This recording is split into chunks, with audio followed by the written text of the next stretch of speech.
बुडेरोलाल ॻोठ गाज़ी खान साहोवाल में पोरियत हबीब साहोवाल जे घर मथां बासरनि पारां हमलो कयो वियो आहे।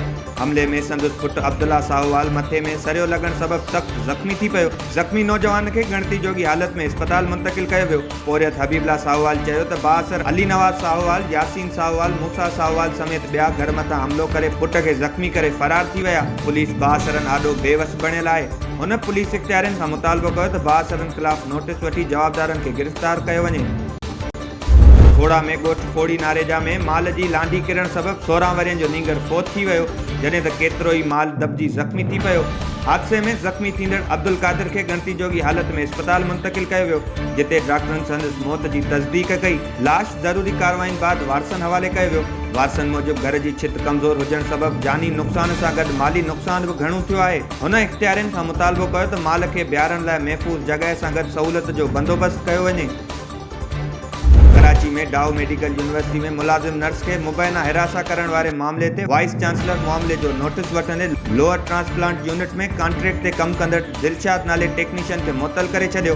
मुलाज़िम ख़िलाफ़ डाउ यूनिवर्सिटी इंतज़ामिया जी एंटी हिरासमेंट कमेटी जांच शुरू करे छॾी। सोशल मीडिया ते वीडियो वायरल थियण बाद वाइस चांसलर पारां मामले जो नोटिस वरितो वियो।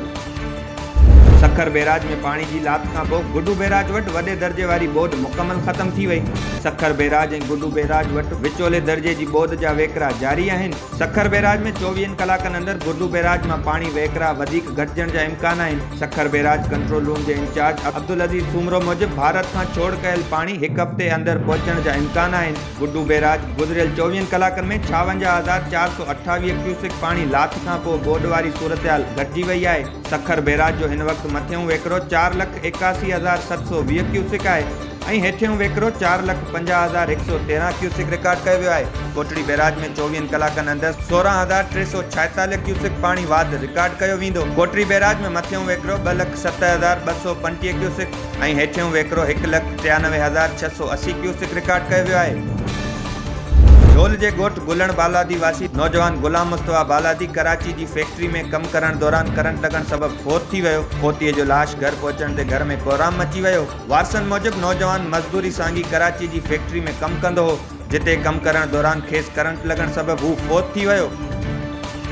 वगण लॻ ॻोठ पीरकोट में 7 वरियनि जी नींगरी शाहिदा ख़ासकली फुल मोरी में किरण सबबि ॿुधी फोत थी वई। केतिरनि ई कलाकनि जी ॻोल्हा बाद संदसि लाश ॼार में फासी हथ आयो।